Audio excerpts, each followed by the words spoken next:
Alright बच्चों, तो हम प्रीवियस लेक्चर्स में लिमिट कंटिन्यूटी और डिफरेंशियबिलिटी के बारे में डिस्कस कर चुके हैं, है ना। तो आज का लेक्चर्स हम स्टार्ट करने वाले हैं डिफरेंशिएशंस, डिफरेंशियबिलिटी से रिलेटेड है। सिंस हम लिमिट कंटिन्यूटी और डिफरेंशियबिलिटी को ऑलरेडी डिवाइड कर चुके हैं, तो बहुत सारे एडवांस लेवल से लेकर बहुत सारे मेंस लेवल सबके प्रॉब्लम्स हम लोग देख चुके हैं। तो आज के लेक्चर्स में हम लोग स्टार्ट करेंगे डिफरेंशिएशन। तो कुछ नहीं, डिफरेंशियबिलिटी अगर समझ में आया तो उसी से रिलेवेंट चीजें हम लोग आज देखने वाले हैं। आज एकदम बेसिक चीजें देखेंगे डिफरेंशिएशंस का, कुछ प्रॉब्लम्स भी करेंगे इस पे, और फिर नेक्स्ट क्लास से हम लोग इस पर एडवांस चीजों को डिस्कस करेंगे। तो बेटे क्या बताया गया था आपको, है ना, आपको बताया गया था कि कोई भी फंक्शन है y = f(x), उसको एट x = a पे अगर मुझे डिफरेंशियबिलिटी चेक करना है ना, अगर मुझे इसकी x = a पे डिफरेंशियबिलिटी चेक करना है तो क्या हो जाएगा, वो हो जाएगा f' = limit x tending towards f of x minus f of a upon x minus a, x = a पे। इसी का एक h के फॉर्म में भी मैंने बोला था कि इसी चीज को आप लोग लिख सकते हो, limit h tending towards 0, x की जगह क्या आ जाएगा a प्लस h, यहां क्या हो जाएगा f of a upon h। Basically कुछ नहीं है, इस x की जगह हमने a प्लस h रख लिया, तो a प्लस h करोगे तो a से h टेंडिंग टुवर्ड्स 0, यहाँ a प्लस h, ये a, x की जगह a प्लस h रखोगे तो a से कैंसिल है। तो बेसिकली ये क्या बता रहा है बेटे आपको, f' a बता रहा है। ये चीजें f' a क्या है, limit h tending towards 0 f of a plus h minus f of a, ये हम डिफरेंशियबिलिटी में देख चुके हैं। अब इसी चीज को मैं बोलूं जनरलाइज कर दूं, ये तो किसी पार्टिकुलर पॉइंट के लिए हो गया ना डिफरेंशियबिलिटी। अब मुझे एक जनरल पॉइंट के लिए बताना है, मान लो x के लिए बताना है, तो कुछ नहीं, मैं क्या करूंगा कि f' निकालूंगा, तो वो f' क्या होगा, तो देखो f' क्या है, limit h tending toward 0 f of a plus h minus f of a upon h, है ना। तो अगर मुझे f' चाहिए तो जिधर जिधर a दिख रहा है उधर x आ जाएगा, सिंपल सी चीज है। तो क्या हो जाएगा, ये limit h tending toward 0 f of x plus h minus f of x upon h, ये हो गया बेटे आपका f'(x). मतलब क्या हो गया, ये f'(x) क्या बता रहा है कि कोई फंक्शन है y = f of x, उसका किसी x पॉइंट पर ही, मतलब कि जनरल पॉइंट के लिए हमने एक उसका डेरिवेटिव अगर निकालेंगे तो ये होगा, मतलब कि y = f of x का डिफरेंशिएशन ये होगा। अब मुझे बोलता है कि x = 2 पे बताओ, तो मैं क्या करूंगा, सीधा इधर x की जगह 2 पुट कर लूंगा, तो अपना f'2 हो जाएगा।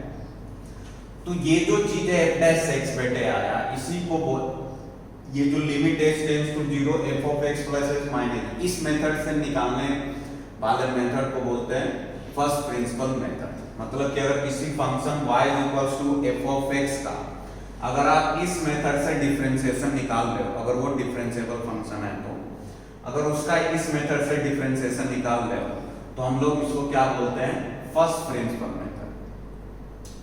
मतलब लिमिट यूज कर उसका डिफरेंशिएशन बताना। जैसे मान लो कि sin x है, तो sin x का डिफरेंशिएशन क्या होता है, cos x। तो अगर आप इस मेथड से उसका डिफरेंशिएशन निकालोगे तो उसको हम लोग क्या बोलेंगे, फर्स्ट प्रिंसिपल मेथड। तो जेई के लिए तो first principle method is not important, ठीक है ना, क्योंकि ये बेसिकली 11th में बोर्ड्स में आते हैं क्वेश्चंस। बट हाँ, उस पर क्वेश्चंस बनने कैसे वो बनाएगा, we will come to that. अभी के लिए मैं एक छोटा सा एग्जांपल्स आपको बता देता हूं कैसे करते हैं। जैसे मान लो अपने पास है y = sin x, है ना, इसका फर्स्ट प्रिंसिपल से सबको पता है cos x होता है डेरिवेटिव। फर्स्ट प्रिंसिपल मतलब इस मेथड से मुझे इसका डेरिवेटिव निकालना है। तो मैं क्या करूंगा कि एफ डैश मान लिया ये क्या है एफ ऑफ एक्स है, तो मैं एफ डैश एक्स निकालूंगा तो क्या आ जाएगा लिमिट एक्स टेंडिंग टुवर्ड 0 क्या है f of x plus H, तो एफ ऑफ, अच्छा सबसे पहले बताओ कि F of x plus H करूंगा तो एफ ऑफ एक्स क्या है साइन एक्स है, तो f of x plus H क्या होगा तो साइन एक्स प्लस एच हो जाएगा, इसमें किसी को कोई दिक्कत है नहीं, तो डायरेक्ट लिखते हैं ना, तो क्या आ जाएगा ये sine of x plus h, फिर क्या होता है माइनस एफ ऑफ एक्स, तो माइनस एफ ऑफ एक्स क्या है साइन एक्स, अपॉन में क्या हो जाएगा h, है ना, ध्यान क्या देना ये जो नीचे है ना वो h, वो डिनोमिनेटर हमेशा 0 को टेंड करना चाहिए, तो यहां से क्या आ जाएगा देखो, अब ऐसा फॉर्म दिखा, ट्रिग्नोमेट्रिक आइडेंटिटी सबको पता होना चाहिए, ये क्या है साइन सी माइनस साइन डी का फॉर्म है, तो सबको पता है साइन सी माइनस साइन डी क्या होता है, तो होता है बेटे 2 into sine c minus d, तो x प्लस एच ये c की तरह ट्रीट होगा और ये d की तरह, तो c माइनस डी तो x x कैंसिल, तो क्या हो जाएगा h by 2 c minus d by 2 into cos c plus d by 2 होता है, sine c minus sine d आप जाकर देखो वहां से आइडेंटिटी है, तो ये क्या हो जाएगा x प्लस h बाई 2 हो जाएगा, देखो x 2x प्लस h, 2 से डिवाइड करोगे तो x प्लस h बाई 2, यहां ये आ गया डिवाइडेड बाई क्या होगा h, अब देखो ये सिंपल सा लिमिट आ गया, तो अब इसकी लिमिटिंग वैल्यू देख लेते हैं, ये 2 अगर इस 2 को मैं नीचे लिख सकता हूं तो इधर क्या हो जाएगा इस 2 को, है ना, आप लोग नेक्स्ट स्टेप में करना, यहां लिख सकता हूं, तो ये भी क्या हो जाएगा h बाई 2, तो साइन समथिंग अपॉन समथिंग, और ये दोनों सेम है, और जब h 0 को जाएगा तो ये भी 0 को जाएगा, तो इसकी वैल्यू तो क्या हो जाएगी बेटे, इसकी वैल्यू आपको 1 हो जाएगी, सिर्फ बच जाएगा ये, है ना, इसकी वैल्यू तो 1 हो जाएगी, तो बच क्या जाएगा limit h tends to 0 cos of x plus h, limit h tending to 0 cos of x plus h by 2, याद है, अब h 0 को जा रहा है तो h बाई 2 कहां जाएगा वो भी 0 को, तो फाइनली तुमको क्या मिलेगा बेटे cos x, है ना, मतलब क्या हो गया कि अगर sin x है फंक्शन तो उसका डेरिवेटिव क्या आएगा cos x, तो डायरेक्ट जो हम लोग अभी तक है ना बहुत सारा, क्योंकि डिफरेंशिएशन तो पढ़ चुके हैं, फिजिक्स में भी पढ़ाया जाता है बेसिक मैथ्स में, तो जो हम लोग वहां स्टैंडर्ड फार्मूला डायरेक्ट याद रखते हैं ना, sin x का cos x का माइनस sin x, ऐसे जितने भी फार्मूले हैं सबके सब का बेसिक जो लॉजिक है, मतलब उसके पीछे जो डेरिवेशन है वो यही है,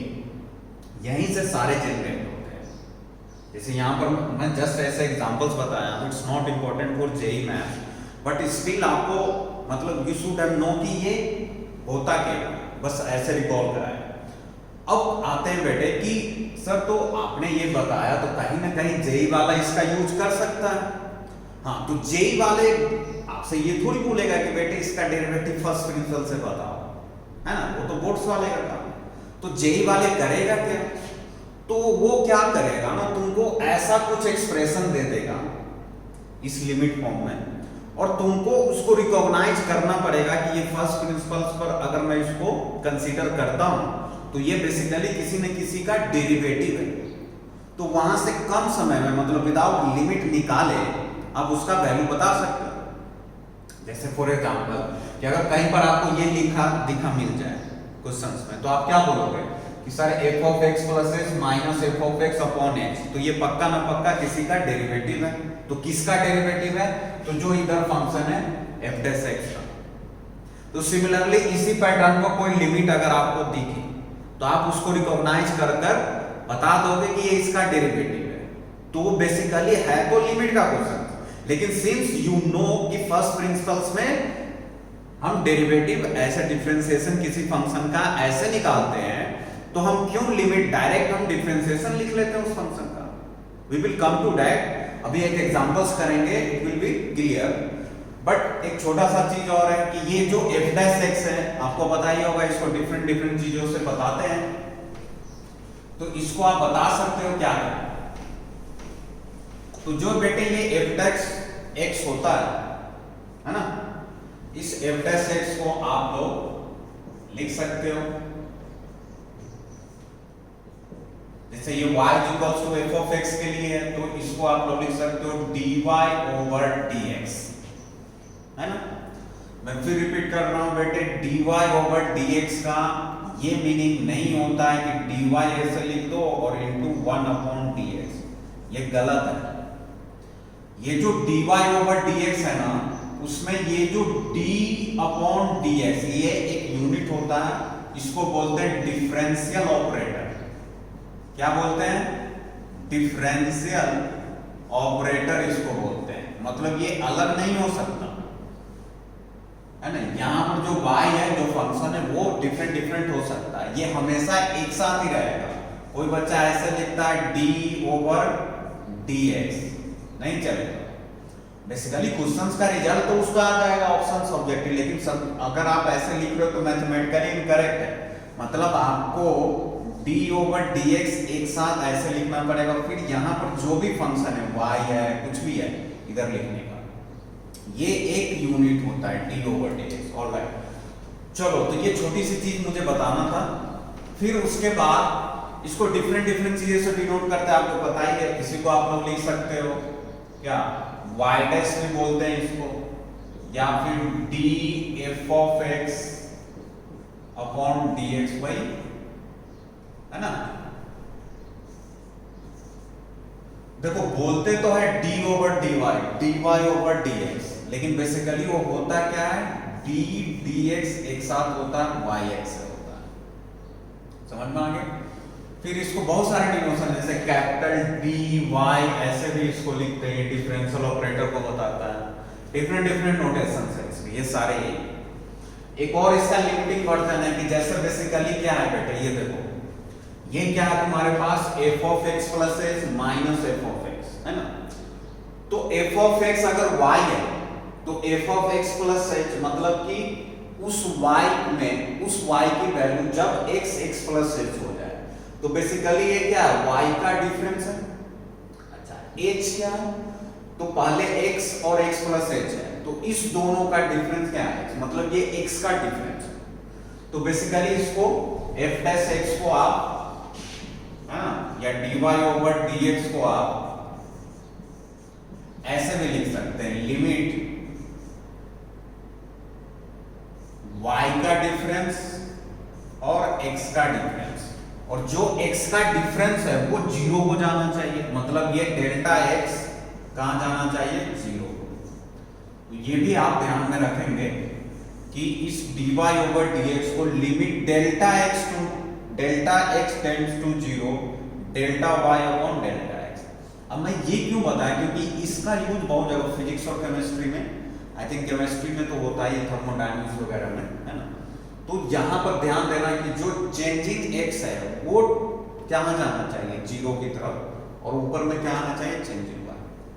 तो ये तुम्हारा dy ओवर dx है ना। अब यहाँ पर देखो, ये dy ओवर dx और delta y over delta x, ये दोनों अलग चीज है।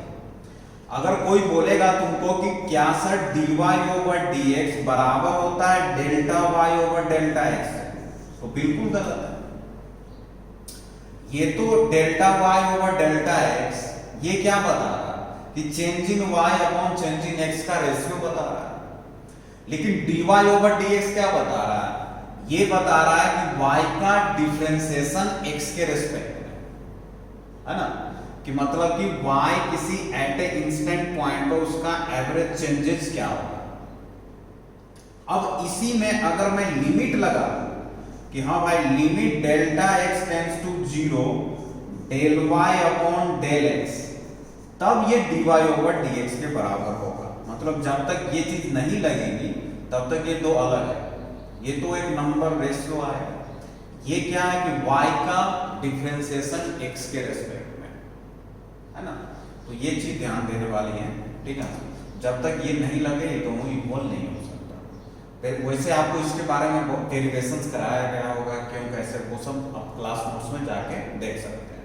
ऑलराइट, तो यहां से आता है। हाँ, अब एक चीज और है कि ये डेल्टा वाई, इसको, ये तो नंबर है तो इसको आप अलग अलग लिख सकते हो। मतलब यू कैन राइट दिस ऐसे, limit delta x tends to 0, delta y यहां लिख लो और 1 अपॉन डेल्टा एक्स, कोई दिक्कत नहीं, इसको अलग लिख सकते हो। अब यहीं से एक डेरिवेशन आता है बेटे, इसी फॉर्म से हम एक चीज डिराइव करते हैं, वो आता है 1 अपॉन dx ओवर dy।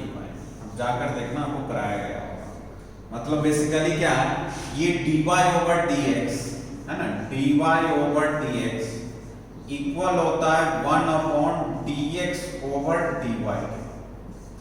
अब ये ऐसा रिलेशन है, ये ऐसा रिजल्ट या थ्योरम जो भी बोलो, बच्चे इसमें बार बार कंफ्यूज होते हैं कि सर अगर dy ओवर dx को 1 अपॉन dx ओवर dy लिख सकते हैं तो इसका मतलब मैं dy dx को सेपरेट कर सकता हूं? नहीं, बेसिकली ये यहां से आता है।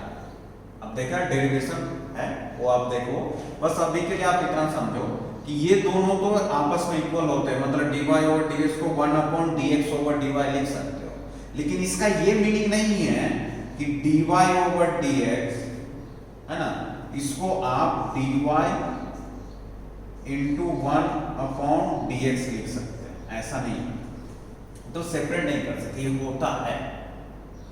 इसी को बहुत सारे बुक्स ऐसे बताते हैं कि dy over dx into dx over dy की वैल्यू 1 होती है। अब बहुत सारे बच्चे यहाँ क्या बोलेंगे कि सर ये dy से dy कैंसिल, dx से dx कैंसिल, तो बहुत बड़ा बेवकूफ बच्चा है कि नहीं, क्योंकि ये चीज सेपरेट नहीं है, तो डिफरेंशियल ऑपरेटर है ना। सिंस ये 1 अपॉन dx ओवर dy के इक्वल होता है, इसीलिए इस दोनों का मल्टीप्लिकेशन 1 आएगा। ये है लॉजिक। याद रखने के लिए तुम मेमोराइज आप ऐसे कर सकते हो, बट इसका कोई लॉजिक नहीं है कि ये कैंसिल हुआ इसलिए। लॉजिक ये है कि ये इसके इक्वल होता आता है इधर से। You can check your class notes. Alright, तो ये था बेसिक्स डिफरेंशिएशंस के बारे में। अब हम थोड़ा सा जो आपको बताने वाले हैं कि सर फर्स्ट प्रिंसिपल से कैसे जेई वाले क्वेश्चन पूछ सकते हैं, उस पर आते हैं। जो अपना मेन पॉइंट ऑफ डिस्कशन है उसको हम लोग डिस्कस करते हैं कि कैसे जेई वाले इसका यूज कर कर आपको वो ऑब्जेक्टिव क्वेश्चंस बना सकते हैं। तो देखते हैं, एक दो एग्जांपल्स करते हैं, फिर आपको क्लियर व्यू मिल जाएगा। ऑलराइट, तो देखो,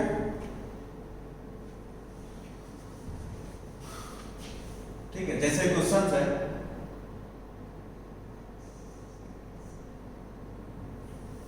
कि आपको बोला गया evaluate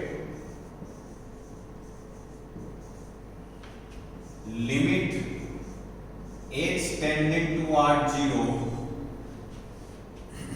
e raise to square root of x plus h, है ना। या चलो अभी कम सिंपल लेते हैं, कंपोजिट फंक्शन नहीं लेते, या लेना है तो ले लो। चलो e raise to square root of x plus h minus e raise to x, e raise to root x upon h। अब इसका मुझे क्वेश्चंस यही है, तुमको ये नहीं बोलेगा कि फर्स्ट प्रिंसिपल है, दिस है, दैट है। तुमको बोला गया evaluate limit h tends to 0 e raise to square root of x plus h minus e raise to x upon h। Just इतना है। अब जो बच्चे थोड़ा बहुत फर्स्ट प्रिंसिपल्स को जानते हैं कि f डैश x ये होता है, अगर वो पूरी तरह इसको कमांड में रखते हैं तो उसको देखो, ऑफ कोर्स इसका बहुत सारे तरीके हैं इसकी वैल्यू। ये तो एज गुड एज लिमिट का क्वेश्चन है। देखो h 0 को जाएगा तो 0 बाय 0 का फॉर्म में आप एलएच लगा सकते हो, बहुत सारे चीज जो भी है आप कर सकते हैं। लेकिन मेरा पॉइंट ऑफ मोटिव क्या है कि अगर क्वेश्चंस इस टाइप के हो तो आप बाय यूजिंग फर्स्ट प्रिंसिपल आप डायरेक्ट बता सकते हो किसी न किसी फंक्शन का डेरिवेटिव ये हम निकाल सकते हैं यहां से। तो कैसे, जैसे एक बार इधर आओ और देखो इसको ध्यान से, ये क्या है कि f of x plus h minus f of x upon h। तो बेसिकली यहां पर जो फंक्शन होगा वो एफ ऑफ एक्स होगा। अगर तुम यहां पर जो फंक्शन है उसको एफ ऑफ एक्स लेते हो तो उसमें x की जगह x प्लस h रखने पर ये फंक्शन आना चाहिए, है ना।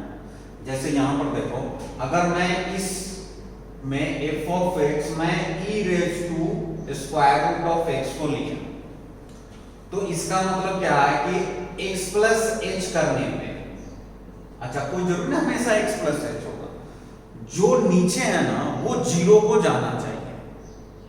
तो नीचे h है, क्या h जीरो को जा रहा है? हाँ जा रहा है। तो अगर नीचे वाला जो लिखा वो जीरो को जा रहा है तो उतना ही चेंज करेंगे। तो यहां से क्या आ गया e रेज़ टू, अगर x की जगह मैं x प्लस h रखता हूं तो ये क्या बन जाएगा? Square root of x plus h, e raise to square root of x plus h। तो मैं क्या देख रहा हूं कि यार अगर मैं इसको f ऑफ x ले रहा हूं तो ये क्या बन जा रहा है? f of x plus h। तो ये क्या हो जाएगा? Limit h tends to 0 f of x plus h minus f of x upon h। जैसे ही ये देखा तो तुरंत दिमाग में क्लिक करेगा, यार ये तो कुछ नहीं, ये तो f डैश x है। अगर ये f ऑफ x है तो ये पूरी क्या बनेगा? f dash x। तो हमने f ऑफ x किसको लिया है? e raise to square root of x को। तो ये क्या हो जाएगा? इसका डेरिवेटिव हो जाएगा। ये f ऑफ x है मतलब f डैश x मतलब इसका डेरिवेटिव। तो इसको मैं लिख सकता हूं कि e raise to square root of x का डेरिवेटिव होगा। कुछ समझो? कोई लिमिट वगैरह कुछ LH कुछ नहीं यूज करना पड़ा, डायरेक्ट ये देखा और वहां से हमने क्या देखा कि सिंस ये फर्स्ट प्रिंसिपल से पैटर्न को पूरी तरह फिट हो रहा है तो मुझे पता है कि यहां पर जो फंक्शन है उसी का ये डेरिवेटिव होगा। तो वहां से मुझे ये मिल गया, है कि नहीं? तो ये क्या आ गया? e raise to square root of x का डेरिवेटिव।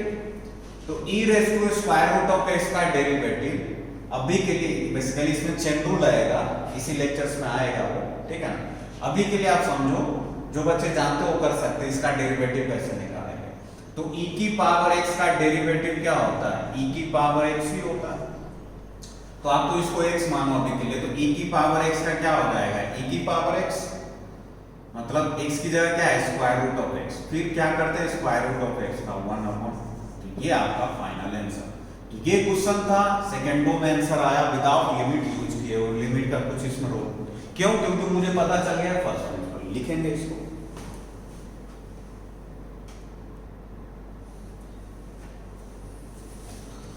ऑलराइट, सो एक और प्रॉब्लम लेते हैं इसी कंसेप्ट पर बेस्ड, कैसे जेई वाले आपको उसका फर्स्ट प्रिंसिपल्स का जो डेरिवेटिव निकालने का फॉर्मूला इसका यूज कर सकते हैं क्वेश्चन जनरेट।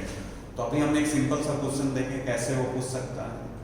दूसरा ये भी प्रॉब्लम है, बेसिकली ये भी क्या लिमिट का प्रॉब्लम है। अब कैसे वो रिलेवेंट होगा उससे, तो थोड़ा करके मैं बताता हूँ आपको, क्लियर भी मिलेगा। देखो लिमिट h टेंड्स टू 0 वैसे करने के लिए तो फिर मैं बोल रहा हूँ लिमिट डायरेक्ट निकालो, लेकिन अगर आपको लग रहा है कि फर्स्ट प्रिंसिपल पर जा सकता है, कैसे लगेगा? ऑब्वियस सी बात है, जब आपको पूरी तरह इस पर कमांड हो अपने आप आपको दिख जाएगा। तो h अगर 0 को जा रहा है तो ऑफकोर्स ये देखना 0/0 का एक फॉर्म बन रहा है। तो यहां से आप बता सकते हो कि LH जो भी लिमिट्स के मेथड है लगा सकते हो। तो यहाँ sin h और tan इनवर्स h दिखा, तो आपको पता है sin h/h करूंगा तो 1 हो जाएगा, tan इनवर्स h/h करूंगा तो 1 हो जाएगा। अब ये दो एक्स्ट्रा h के लिए हमने इधर h² ले लिया, तो ये 1 हो जाएगा, है ना। ये वाली क्या हो जाएगा? 1। ये वाली भी क्या हो जाएगा? 1।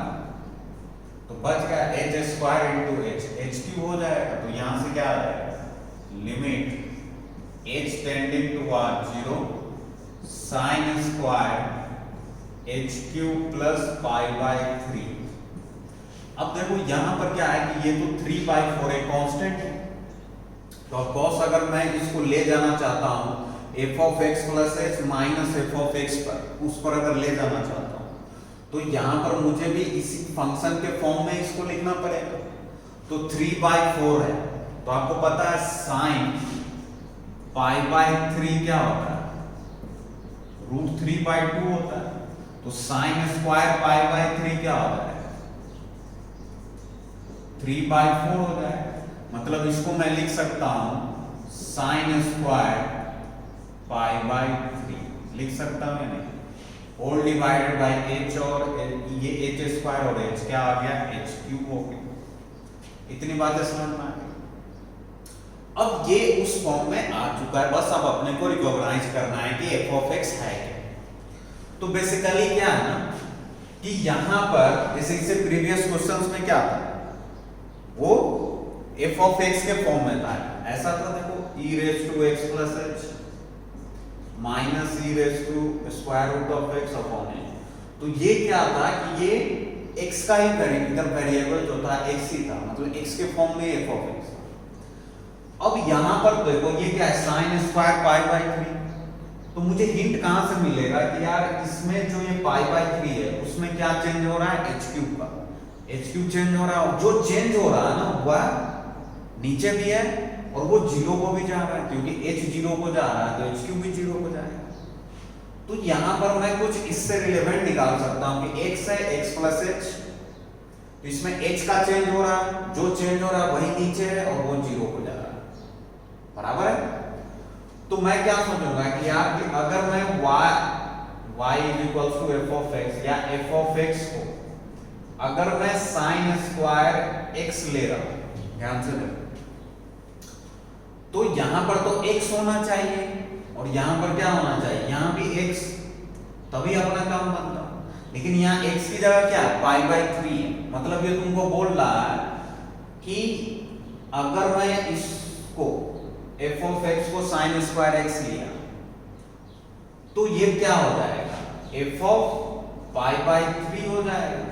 ये क्या हो जाएगा, f ऑफ पाई बाय 3, और ये क्या हो जाएगा, f ऑफ बोलो पाई बाय 3 प्लस h हो जाएगा।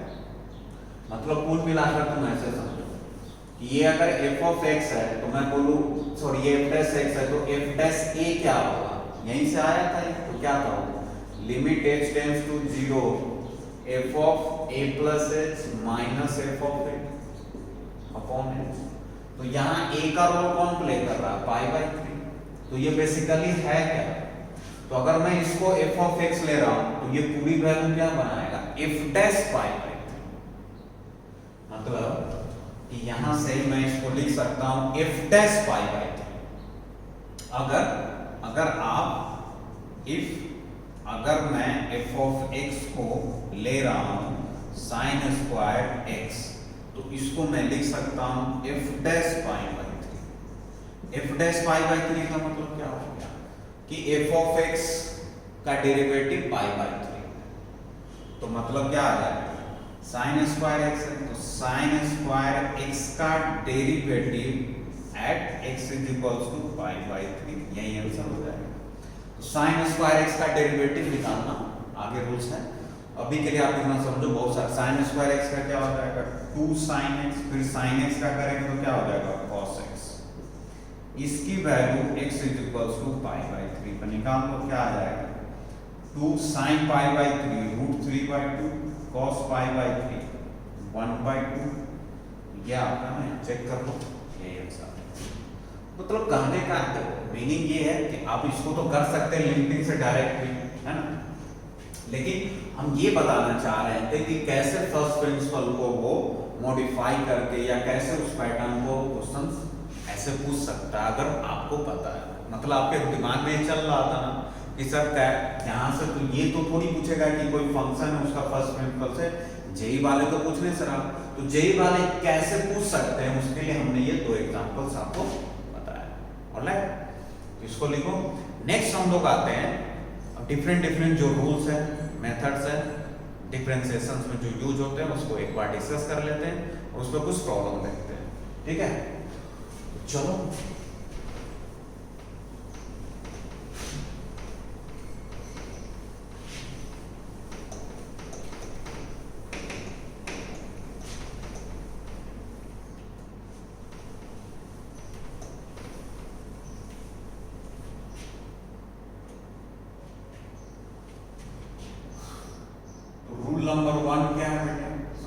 दोहराई चुका हूं कि अगर dy ओवर dx है तो you can right dx over dy। ठीक है। दूसरा एक बार बस रिकॉल करा रहा हूं, फिर इस पर क्वेश्चंस भी करेंगे कि कहीं पर आपको मान लो कि दो फंक्शन है u और v, दोनों x का ही फंक्शन है, मान लिया u भी x का और v भी, तो दोनों अगर इस फॉर्म में प्लस माइनस फॉर्म के फॉर्म में है ना, u भी x का फंक्शन है और v भी x का ही फंक्शन है, ये ध्यान दें। तो अगर इसका डेरिवेटिव पूछे बीच में प्लस हो या माइनस, तो यू कैन सेपरेट, आप इसको अलग अलग डेरिवेटिव निकाल सकते हो। ये डेरिवेशन का रूल है या थ्योरम जो भी हो, सबका प्रूफ है। प्रूफ क्या है? First principle method. जितने भी डिफरेंशिएशन में स्टैंडर्ड रिजल्ट कुछ भी हो, ठीक है ना, बेसिक जो स्टैंडर्ड रिजल्ट है सबके सब आप फर्स्ट प्रिंसिपल से जा सकते हो, इवन ये भी प्रूफ कर सकते हो। तीसरा है कि मान लो कि कोई ux का फंक्शन है, उसमें कांस्टेंट k से मल्टीप्लाई है, तो उस कांस्टेंट को आप बाहर कर सकते हो, उसका डेरिवेटिव निकाल सकते हो, है ना। जैसे मान लो कि आपको पूछा जाए, जैसे इसका एग्जांपल्स क्या होगा, इसका एग्जांपल्स होगा कि आपको बोला जाए कि y इक्वल्स टू है sin x, सिंपल ले रहा हूं, प्लस e की पावर x, और आपसे पूछा जाए कि भाई dy ओवर dx बताओ, तो ये क्या है, u और v हो गए, और इसका y का डेरिवेटिव x के रिस्पेक्ट में, मतलब इसका डेरिवेटिव इसका sin x प्लस e की पावर x का डेरिवेटिव, है ना। तो यहां से आप क्या बोल सकते हैं कि ये तो बीच में प्लस है, तो हम इसको सेपरेट कर सकते हैं। तो सेपरेट करोगे तो क्या मिलेगा आपको, sin x का डेरिवेटिव अलग से कर लो, और प्लस में e की पावर x का डेरिवेटिव कर लो, तो sin x का क्या हो जाएगा cos x, e की पावर x का क्या होता है e की पावर। अच्छा, मैं स्टैंडर्ड रिजल्ट्स नहीं दिखा रहा, मैं ये मान रहा हूं कि आप लोग ऑलरेडी स्टैंडर्ड रिजल्ट्स मेमोराइज कर चुके हैं। जो बच्चे नहीं कर चुके हैं, लेक्चर नोट में ऑलरेडी होगा, वहां से देखकर, है ना, टाइम वेस्ट नहीं करते हैं, ठीक है। स्टैंडर्ड रिजल्ट दिखाओ इतने सारे, साइन का, कॉस का, ऐसे वो आप देख लेना। तो ये बेसिकली इस रूल का ये मीनिंग है। अब ये क्या, इसका क्या मीनिंग है, तो ये बोल रहा है कि जैसे मान लो आपको कहीं पर दिया है, जैसे y equals to 3 tan inverse x, ये, और आपसे पूछा जाए कि dy ओवर dx या y डैश बताओ, तो यहां पर कांस्टेंट है ये k, है ना, k क्या है, एक कांस्टेंट है। उस कांस्टेंट को यू कैन टेक आउटसाइड, मतलब इसका डेरिवेटिव तो लिखने के लिए तो ऐसे होगा। अच्छा, +2 बोर्ड वाले प्रॉपर ऐसे लिखेंगे, डायरेक्ट डेरिवेटिव नहीं करेंगे बोर्ड्स में, ऑब्जेक्टिव में तो डायरेक्ट करेंगे। तो 3 को बाहर करेंगे, कांस्टेंट बाहर आ जाएगा इस रूल से, और फिर tan इनवर्स x का डेरिवेटिव होगा। किसका डेरिवेटिव, tan इनवर्स x का क्या होता है बताओ, 1/1 प्लस एक्स स्क्वायर, तो ये क्या आ जाएगा 3 × 1/1 प्लस एक्स स्क्वायर, यहाँ पे। तो ऐसे करके हम डिफरेंट रूल्स को यूज कर सकते हैं अपने प्रॉब्लम्स को सॉल्व करने में, है ना। चलो, तो अब क्या है, नेक्स्ट रूल पर आते हैं, और फिर उस नेक्स्ट 2-4 रूल और देखते हैं, फिर अपन सिर्फ और सिर्फ प्रॉब्लम करेंगे, ठीक है भाई। तो नेक्स्ट है चौथा, हो गया। अब आते हैं प्रोडक्ट रूल। प्रोडक्ट रूल आप लोगों को पता ही होगा, है ना। प्रोडक्ट रूल क्या करता है कि मान लो कि 2x का फंक्शन है u और v, और दोनों प्रोडक्ट फॉर्म में है, और मुझे बोला गया है कि इसका डेरिवेटिव बताओ u × v का। तो हम क्या करते हैं, इसका रूल क्या है कि पहले एक फंक्शन को बाहर करो और दूसरे का डेरिवेटिव निकालो। जैसे u को बाहर किया और v का डेरिवेटिव निकाला, और बीच में हमेशा प्लस आएगा, और फिर जो जिसका डेरिवेटिव हो चुका है उसको बाहर करो और जिसका नहीं हुआ है उसका डेरिवेटिव। मैं ध्यान यहाँ देने वाली चीज है इंपॉर्टेंट कि बीच में हमेशा प्लस ही आएगा, ठीक है, ये ध्यान देने वाली, माइनस नहीं आएगा। एक छोटा सा एग्जांपल यू कैन टेक कि जैसे y इक्वल्स टू है sec x into e raise to x, ठीक है। तो अगर मुझसे पूछा जाए dy ओवर dx बताओ भाई, चलो दूसरा फंक्शन लेते हैं, e रेज टू x तो देख ही चुके बार बार, sec x इंटू मान लिया x की पावर 2/3 ले लिया, चलो ठीक है। तो इसका डेरिवेटिव बताना, तो मुझे दिख रहा है u इंटू v के फॉर्म दो फंक्शन का प्रोडक्ट है, तो लिखने के लिए बोर्ड्स वाले ऐसे लिख सकते हैं sec x इंटू x की पावर 2/3, है ना, क्या लगे, ठीक है। और उसके बाद फिर u इंटू v का ये प्रोडक्ट रूल लगा सकते हो, तो कुछ नहीं, जो कोई भी एक फंक्शन को पहले बाहर कर लो, मान लो कि मैंने sec x को बाहर किया, तो जो बच रखा उसका डेरिवेटिव मुझे निकालना पड़ेगा, मतलब x रेज टू क्या है 2/3 का डेरिवेटिव देखना पड़ेगा x के रेस्पेक्ट में, प्लस हमेशा प्लस आएगा बीच में, ठीक है। और फिर उसके बाद जो फंक्शन बाहर कर रखा है उसका डेरिवेटिव और जिसका हो चुका है उसको बाहर, तो sec x का यहां पर डेरिवेटिव आ जाएगा, क्लियर। तो यहां से देखो बेटे sec x को बाहर ही लाएंगे। अब x की पावर 2/3 का डेरिवेटिव आपको पता है, क्यों, क्योंकि आपको ये तो पता ही है ना, x की पावर n का डेरिवेटिव क्या होता है, n इंटू x की पावर n-1 होता है। तो x रेज टू 2/3 का 2/3 इंटू x की पावर 2/3 -1 है ना, 2/3 -1। मैं सब स्टेप बाय स्टेप लिख रहा हूँ अभी स्टार्टिंग के लिए, फिर बाद में जब अच्छे अच्छे क्वेश्चन करेंगे तो ऑब्जेक्टिव पॉइंट ऑफ व्यू से डायरेक्ट रिजल्ट लिखेंगे, इतना कैलकुलेशन करने की जरूरत नहीं पड़ेगी, बोर्ड्स के लिए करना पड़ेगा। sec x का डेरिवेटिव सबको पता है, sec x into tan x होता है ना, तो अब इसको सॉल्व कर लो, यही आंसर आएगा, है ना। तो कुछ ये था प्रोडक्ट रूल आपका बेटे, बराबर है। नेक्स्ट रूल पर आते हैं डिवीजन रूल, ये भी देख लो।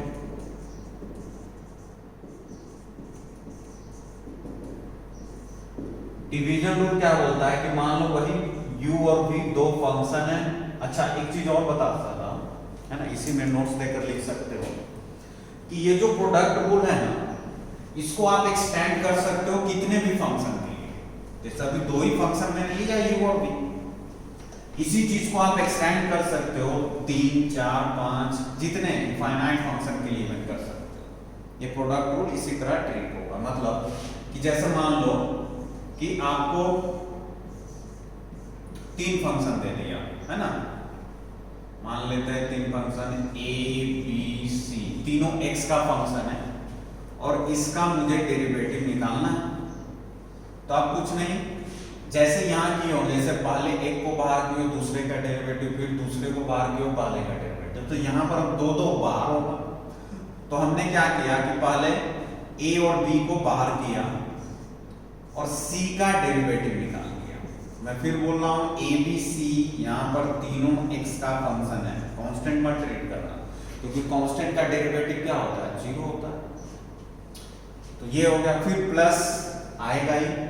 अब फिर जो जिसका डेरिवेटिव हो चुका है उसको बाहर करो, यहां से कोई एक ले लो। तो मान लो मैं a और c को बाहर किया और b का डेरिवेटिव निकाला x के रेस्पेक्ट में।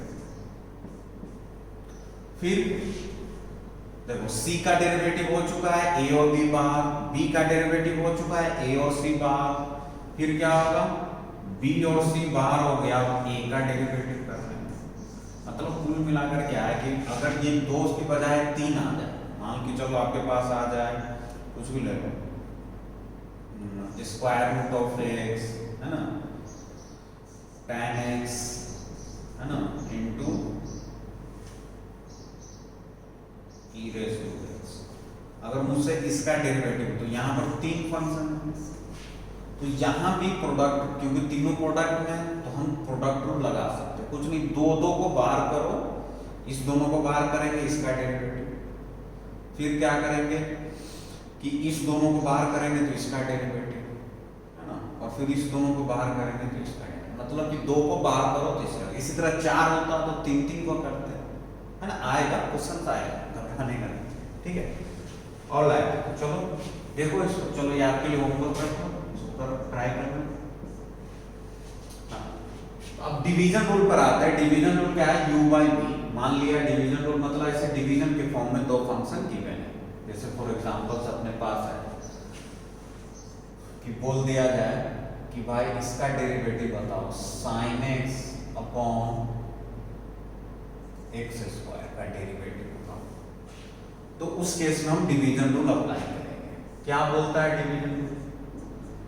कि जो डिनोमिनेटर में फंक्शन है ना, उसको बाहर रखो और न्यूमरेटर वाले को पहला डेरिवेटिव निकालो, है ना। फिर माइनस, यहां माइनस आता है, ध्यान देने वाली डिवीजन रूल में, है ना, माइनस। फिर क्या, जो अभी क्या किया था, डिनोमिनेटर को बाहर किया और न्यूमरेटर का डिफरेंशिएशन, मतलब नीचे वाले फंक्शन को बाहर, ऊपर वाले का डेरिवेटिव माइनस। फिर क्या होगा कि ये ऊपर वाला बाहर और नीचे वाले का डेरिवेटिव, और होल डिवाइडेड बाय जो डिनोमिनेटर है उसका स्क्वायर, ही स्क्वायर। जैसे देखो अभी क्लियर हो जाएगा। वही एग्जांपल लेते हैं। y इक्वल्स टू अपने पास है sin x upon x square, clear है। तो इसका अगर डेरिवेटिव आपसे पूछे, मतलब कि dy ओवर dx, तो मतलब क्या आ जाएगा, d sin x upon x square का डेरिवेटिव।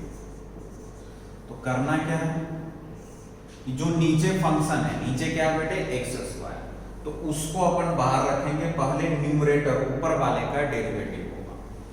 तो x स्क्वायर बार क्या आएगा, sin x का डेरिवेटिव, फिर आएगा माइनस, फिर अब क्या होगा, sin x बाहर होगा और x स्क्वायर का डेरिवेटिव, क्लियर है। और होल डिवाइडेड बाय किससे होगा, बोलो, जो डिनोमिनेटर है x स्क्वायर, तो उसके डिनोमिनेटर के स्क्वायर से इसको सॉल्व कर लो। x स्क्वायर साइन का क्या होता है, cos x minus sine x into इस x स्क्वायर का क्या हो जाएगा, 2x whole divided by x की पावर 4। तो ऐसे हम लगाएंगे डिवीजन। चलो एक और रूल करते हैं, और उसके बाद जो कि काफी इंपॉर्टेंट रूल है नेक्स्ट, चेन रूल, जिसको किंग रूल भी बोला जाता है, बहुत इंपॉर्टेंट होता है डिफरेंसेस। उसके बाद हम क्वेश्चन प्रैक्टिस करेंगे। तो नेक्स्ट चेन रूल, ये इंपॉर्टेंट है बहुत ज्यादा।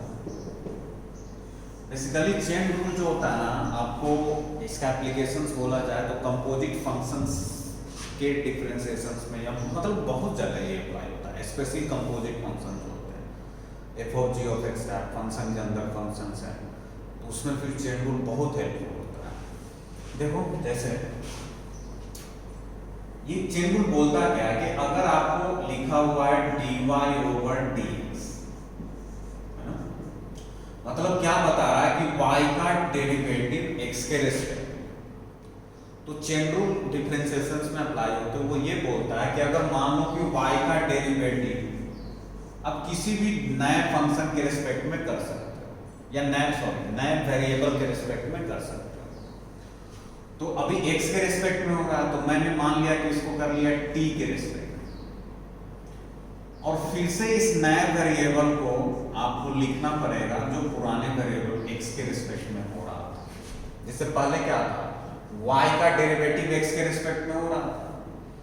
तो हमने क्या किया, y को एक नए वेरिएबल t के रिस्पेक्ट में हमको जरूरत पड़ा, करना पड़ा, तो कर सकते हो, लेकिन यहाँ पर छोड़ नहीं सकते, फिर से इस नए वेरिएबल t को जो पुराना था उसके रिस्पेक्ट में करना।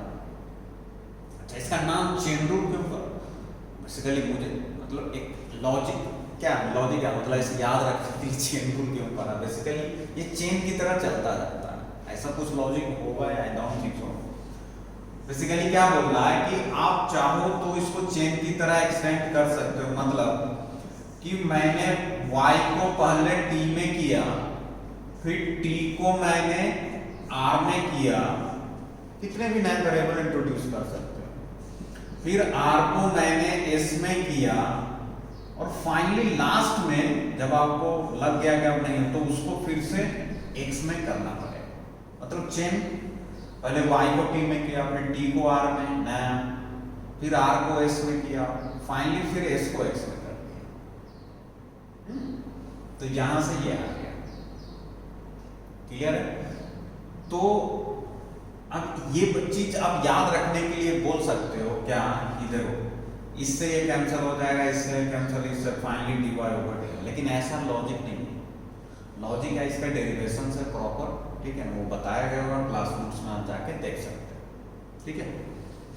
तो ये चेन रूल होता है, ठीक है। बेसिकली कंपोजिट फंक्शंस में बहुत ज्यादा, कंपोजिट फंक्शन में ऐसे अप्लाई होता है। देखो जैसे मान लो कि आपको फंक्शन दिया है f of g of x, ठीक है, इसका डेरिवेटिव आपसे पूछा जाए x के रिस्पेक्ट, तो क्या करेंगे कि सबसे पहले f of g of x जो फंक्शन था उसको हम, जो अंदर फंक्शन है उसी के रिस्पेक्ट में पहले डेरिवेटिव निकाल देंगे।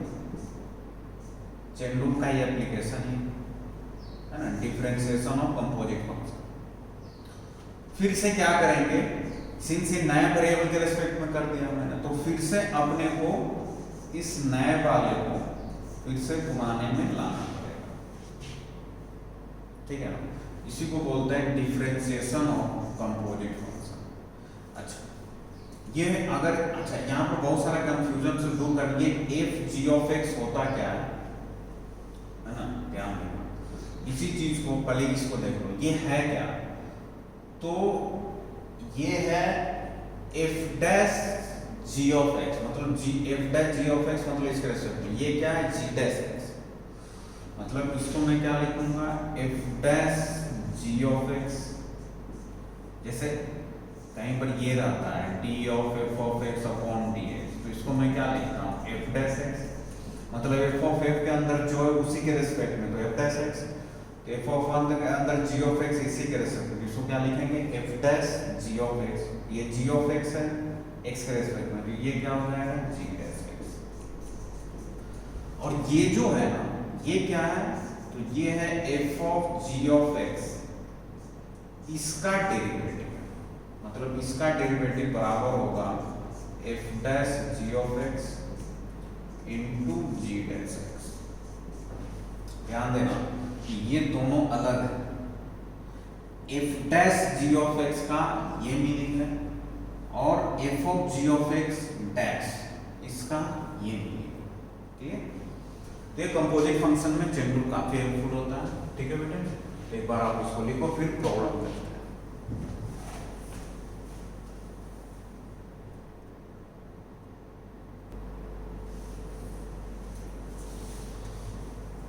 ऑलराइट, तो ये कुछ 3-4 एग्जांपल्स, बेसिक एग्जांपल्स आप बेसिक से करते हैं, नेक्स्ट क्लास से एडवांस करेंगे।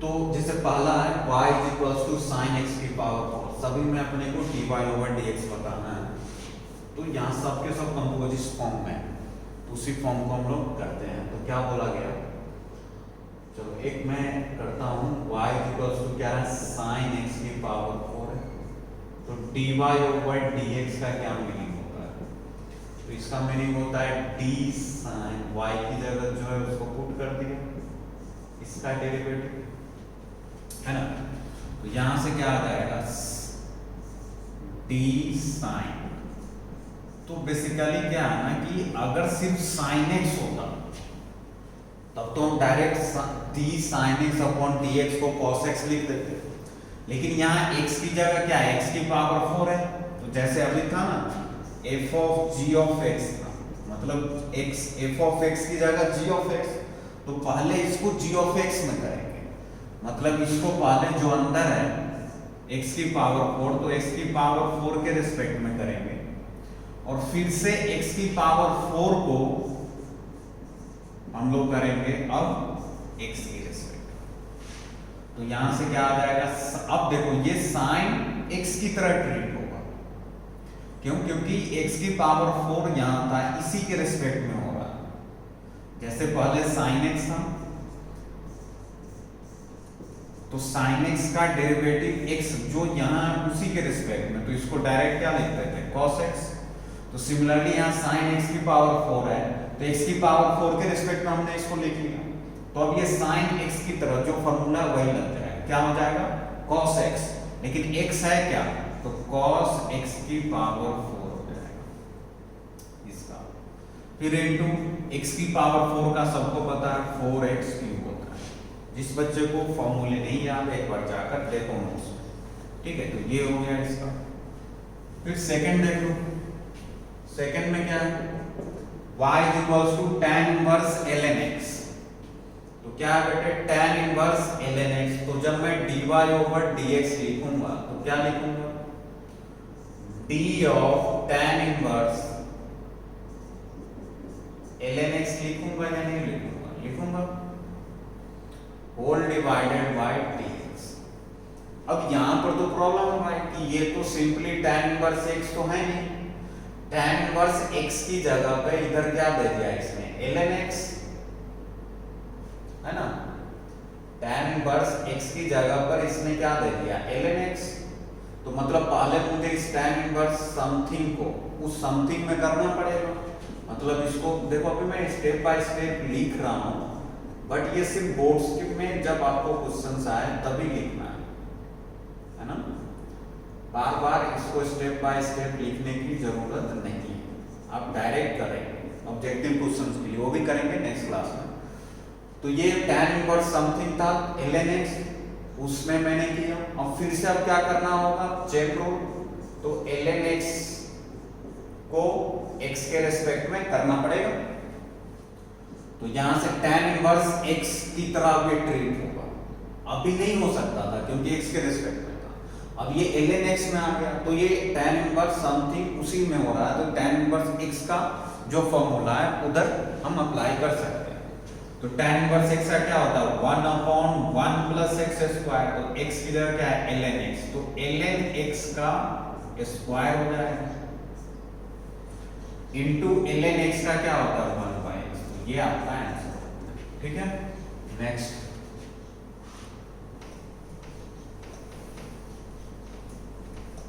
नेक्स्ट क्या, y is equals to cos cube e x square, तो dy ओवर dx है ना, थर्ड वन, तो ये क्या आ जाएगा, d over cos cube e raise to x square upon dx।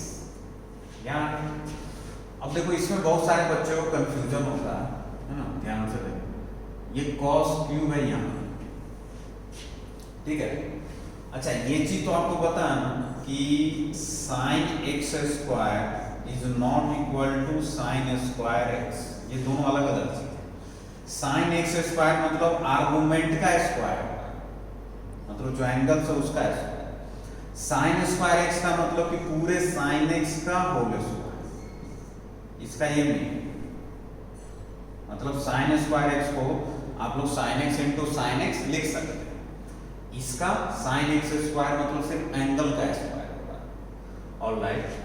तो यहां से देखो ये cos क्यूब समथिंग है, मतलब पूरे का क्यूब होगा ये, मतलब कि तुम ऐसे समझो, इसको तुम लिख सकते हो cos e raise to x square है, cos समथिंग cos x, इस पूरे का क्यूब है ना। तो जब भी ऐसा सिनारियो आएगा, जब भी ऐसा सिनारियो आए, तो इस केस में देखो ये इंपॉर्टेंट, यहीं पर बच्चा कंफ्यूज करता है, तो इस केस में हम क्या करते हैं कि पूरे अंदर वाले का पहले डिफरेंशिएशन होता है, मतलब इस पूरे को x रेज टू n की तरह ट्रीट कर लेंगे, कैसे, x रेज टू n, तो x रेज टू n का क्या होता है डेरिवेटिव? n इंटू एक्स की पावर n माइनस 1। मतलब क्या बेटे, ध्यान से देखो कि ये चीज जो है क्या लिखा हुआ, ये बेसिकली लिखा हुआ है cos e raise to x square, है ना, इस पूरे का क्यूब है होल डिवाइडेड बाय dx। ठीक है,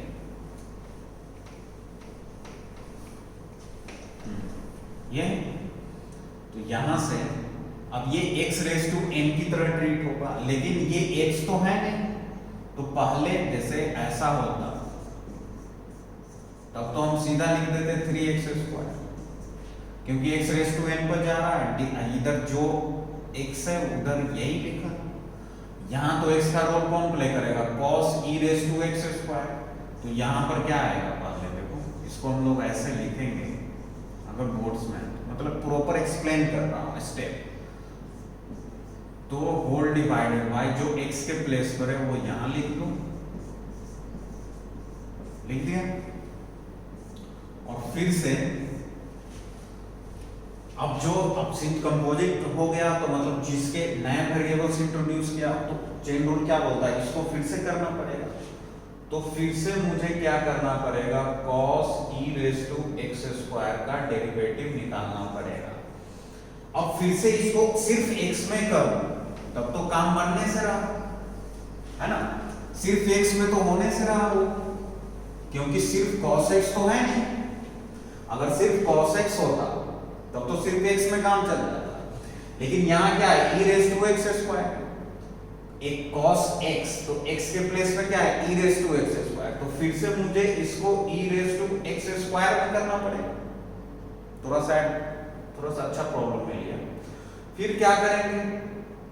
फिर अब जो नया वेरिएबल्स के रिस्पेक्ट में हमने किया उसको फिर से करना पड़ेगा। फिर से यहां पर देखो e raise to x square, अगर सिर्फ e रेज टू एक्स होता तो हम x के रिस्पेक्ट में कर देते, लेकिन अब इसको क्या करना होगा? एक्स स्क्वायर के रिस्पेक्ट में, है कि नहीं? अब फिर लास्टली मुझे करना पड़ेगा एक्स स्क्वायर को, अब मैं एक्स के रिस्पेक्ट। तो कितनी बार चेन रूल लगा ये ध्यान देना, यहां लगा, यहां लगा, यहां लगा, समझ में आया? इसीलिए चेन रूल का बहुत इंपॉर्टेंस होता है कंपोजिट फंक्शंस पर डिफरेंशिएशन निकालना। क्लियर है? अब सिंपली हो गया, ये तो x रेज टू n है, तो x3 मतलब x क्यूब है तो 3x स्क्वायर, तो ये क्या आ जाएगा? 3x की जगह क्या है? cos e x स्क्वायर, तो 3x स्क्वायर मतलब इसका स्क्वायर, ठीक है, इनटू cos x का क्या होता है? माइनस sin x, तो sin x की जगह क्या है? e x स्क्वायर, ठीक है। फिर आगे आओ, ये क्या है? e raise to x, e raise to x का क्या होता है? e रेज टू एक्स, लेकिन x क्या है? x स्क्वायर, और फिर x स्क्वायर का ये आपका फाइनल आंसर होगा इसका। क्लियर है? तो ऐसे हम लोग प्रॉब्लम को अप्रोच करेंगे। सिमिलरली चलो इसका थोड़ा सा हिंट दे तो आप कर लोगे। ये क्या है? ln 5 है, फिर cos ln, मतलब कि ln समथिंग, ln 5x का मतलब क्या होता है? ln x की होल पावर 5, कुछ ऐसा है, इसी टाइप का इसके अंदर ये। तो क्या आ जाएगा? देखो मैं लिखता हूं direct, dy over dx ln cos square 8x, ये ln x हो गया, इस पूरे का पावर क्या है? 5, इसका डेरिवेटिव जाना है। तो अब क्या होगा? ln समथिंग, तो पहले वो समथिंग यहां लिखना पड़ेगा, है कि नहीं? और फिर से जो नया आया कंपोजिट है तो चेन रूल, तो इसको फिर से मैं लिखूंगा cos स्क्वायर 8x। फिर से देखो ये cos स्क्वायर 8x है, तो पहले हम 8x का नहीं करेंगे, पहले तो मुझे ये स्क्वायर का देखना होगा ना। मतलब cos स्क्वायर 8x का मतलब क्या है? अभी बताया, cos स्क्वायर 8x का मतलब क्या है? कि cos 8x का होल स्क्वायर। तो पहले 8x नहीं इंट्रोड्यूस, पहले 8x इंट्रोड्यूस कर लोगे तो cos 8x होता तब ना कर सकते थे। अभी तो पहले स्क्वायर को करना पड़ेगा ना, तो पहले स्क्वायर का होगा, मतलब पहले क्या आएगा, cos 8x। समझ में आ रहा है? cos 8x का होल स्क्वायर है, तो इसको पहले cos 8x में किया, और फिर cos 8x को हम लोग करेंगे 8x में, और फिर 8x को करेंगे 8 में। क्लियर? सॉरी, 8x को x में। यहां से आपका फाइनल आ जाएगा रिजल्ट, लिख लोगे आप लोग। ये क्या है, ln x है, सॉरी ये x की पावर 5 की तरह हो जाएगा, तो 5 इंटू इसकी पावर 4 हो जाएगा, क्योंकि इसके रिस्पेक्ट में। अच्छा, वन सेकेंड मिस हो गया। ये ln है ना, तो ये पूरा x की तरह ट्रीट होगा ना, है ना, यहाँ ठीक कर लेंगे, ये पूरा ln है ना, एक स्टेप और एक और बढ़ जाएगा, ln cos स्क्वायर 8x। अब सही, क्योंकि ये पूरा x है ना, x रेज़ टू 5 का x के रिस्पेक्ट में, तो x ये होगा। अब फिर यहां से एक एक स्टेप सब में बढ़ाते जाओ, है ना, इसको थोड़ा ठीक कर दो।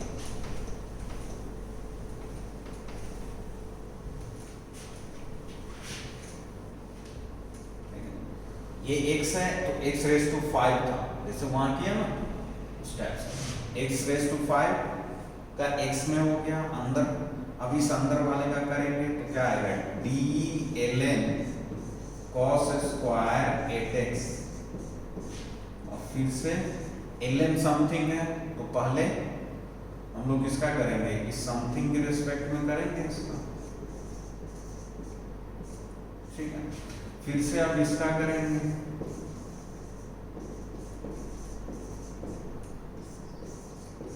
cos 8x के रिस्पेक्ट में, और फिर से cos 8x का करेंगे 8x के रिस्पेक्ट में, और फिर से 8x का करेंगे x के रिस्पेक्ट। अब हो गया, लेट मी चेक। देखो ये था अपना, तो ln 5 का मतलब होता है कि ln cos स्क्वायर 8x का होल पावर 5, तो x रेज़ टू 5 पर ले गया, तो x ये पूरा है, तो इसके रिस्पेक्ट में कर दिया। अब इसको मैं x रेज़ टू 5 पर लिख सकता हूं 5 इंटू इसका पावर 4, 5x की पावर 4, ठीक है ना, वो लिख लेना। फिर ये बचा अंदर वाला, फिर इस अंदर वाले में क्या देख रहा हूँ, ln समथिंग, तो पहले उस समथिंग में किया cos स्क्वायर 8x, फिर cos स्क्वायर 8x में क्या देखा कि पहले ये तो स्क्वायर का होगा, तो cos 8x का होल स्क्वायर था, तो cos 8x में कर दिया, फिर cos 8x का 8x में 8x का। तो ये आपका हो गया बेटे कंपोजिट फंक्शन का डिफरेंशिएशन। तो आज के लिए इतना ही रखते हैं बेटे, ठीक है। नेक्स्ट क्लास में आज हमने बेसिक देखा डिफरेंशिएशन के बारे में, डिफरेंट रूल्स को समझा। नेक्स्ट क्लास में हम इसमें और भी अच्छे एडवांस प्रॉब्लम को हम लोग आगे इंट्रोड्यूस करेंगे, ठीक है। थैंक यू, रिवाइज करो, कुछ डाउट्स हो पूछो, पूछने में शर्माने का नहीं, ओके।